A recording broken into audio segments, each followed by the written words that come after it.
Hello and welcome to this new discussion where we discuss research articles that may or at least provide findings that may actually go against some sort of mainstream idea about the topic at hand.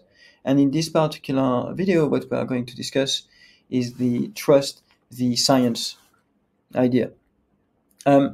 So the article was published in PNAS, so Proceeding of the National Academy of Science, which is a very reputable journal, in October 2023. And then the title is Pro-Social Motives Underlie Scientific Censorship by Scientists, a Perspective and Research Agenda.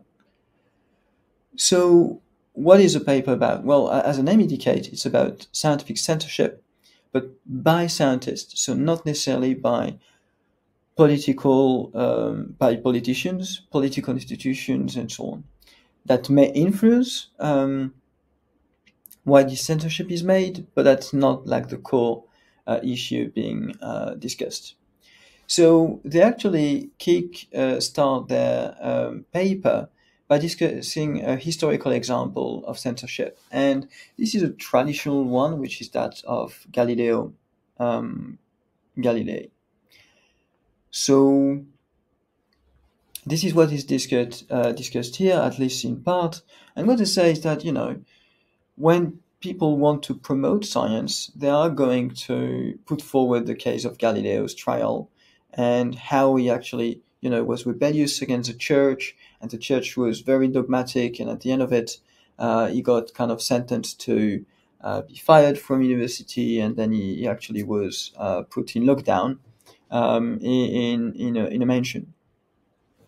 So the thing that they don't specify here, regardless of many accuracies I've already stated here, I've said things that I know to be inaccurate, is that actually, that's on the next page here. So Galileo's contract was not renewed at University of Pisa after enduring hostility from peer professors. And I think that's kind of the important point here. The people who wanted to censor and silence Galileo were not necessarily the proactive on the church side, but they were people who were professor in the same institution as Galileo, and basically used the church as a mean to silence Galileo, and not kind of the other way around. So after that, I do encourage you to read it. It really reads like a normal kind of newspaper article. They provide this taxonomy here, and I think it's fairly useful. So they discuss the type of censorship, the type of censors, the type of motivations, and so on and so forth. I'm going to highlight actually these motivations here. So they are, here, let's stop here. So the thing is that there are four motivations that are put together. So one, which is to protect one's own reputation, so it's a sort of self-defense kind of mechanism. Elevate one's own status as virtuous or otherwise valuable. So again, you do that because this is kind of the virtuous thing to do, to censor somebody from expressing themselves. To protect, so again, that's kind of benevolence, so benevolent censorship, to protect the target of censorship from negative consequences on their career, maybe on being kind of flagged as heretic, but on social media and so on. Protect third parties from the censored content. So here in that case, that's, for example, let's say there is some research that comes out and they some people believe that this is going to be dangerous in some shape or form to be communicated broadly, then they may want to censor the actual research. And then there is punitive, so control narrative and punish the target of censorship. Okay, so that's kind of the idea. And I don't have time to go into the details, but for the most part, what they actually see is that the four first are essentially the most dominant one. So there is a large proportion of benevolent, if you will, if I want to put most of them in this category, benevolent censorship. Okay, so where people censor others or themselves for the greater good. Okay. Now, of course, the first one on own protection is simply recognizing that there is somewhat, maybe I can use the word here, let's say toxic kind of environment, and that not everything, even if it's scientifically valid, can actually be said.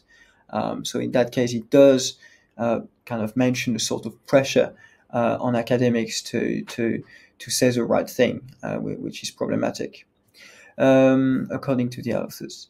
So that's one thing. And let me get to. So first of all, they want also to clarify, and I think that's important. I clarify it as well to distinguish scientific rejection from censorship. So scientific rejection, first of all, like the paper could be published, but then people say, no, actually it's rubbish, or no, I disagree, for various reasons having to do with scientific kind of analysis. The same can be true on the stage prior to publication, where you start to, you try to publish, you send a paper to a journal, and then it is sent to reviewers, and reviewers decide or to recommend rejection because essentially, the arguments are not sound, or like the data is kind of not reliable, whatever. Okay, so that would be scientific rejection. Censorship is when none of these problems actually occur or are flagged by the reviewers, but the paper yet is not published for other grounds, which have to do with, again, editorial policy, that, oh yeah, we are not allowed to publish any paper, let's say, in favor of this or that, or the reviewers themselves suggest that it shouldn't be published because it's contradicting some well-established doctrine or whatever. Okay, so that's actually censorship, and that's what they look at. So again, there are plenty of other things being discussed here. And what I would like to highlight to finish really, before finishing, is this one. So this paragraph is quite interesting. Surveys of US, UK, and Canadian academics have documented support for censorship from 9 to 25% of academics and 43% of PhD students supported dismissal campaigns for scholars who report controversial findings. Now, of course, what is controversial is probably in the eye of the beholder, and that's the interesting part here. So people supported dismissal campaign for scholars who report controversial findings. Controversial is anything that would contradict a sort of, again, mainstream doctrine, nothing necessarily more alarming than this. Okay, and again, the authors are a bit alarmed and kind of concerned about this. Okay, so you could say, okay, what the problem really is? That really that much of an issue? In fact, a historian that who I can't remember her name has made the case in a TED talk 10 years ago, I think. I can't remember her name. I'm sorry. Maybe I will put it in the description. Has made the case that precisely that's because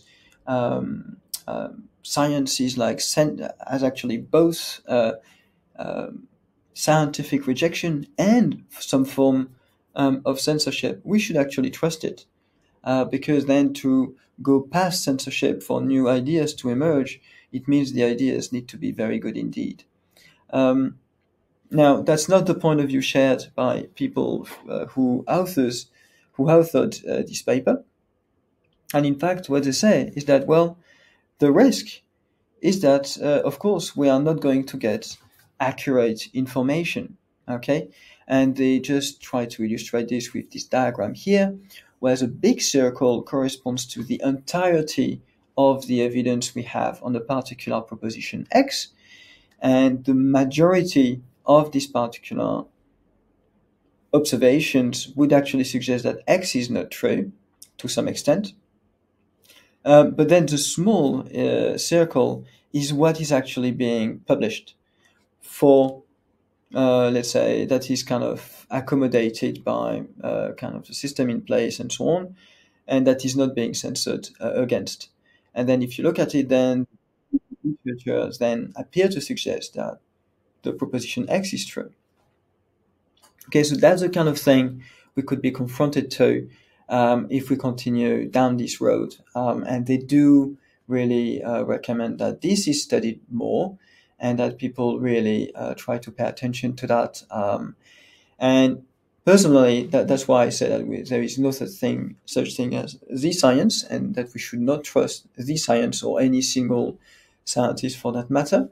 We should kind of read the literature, try to get in contact with as much contrary views as possible in order to make sound judgment.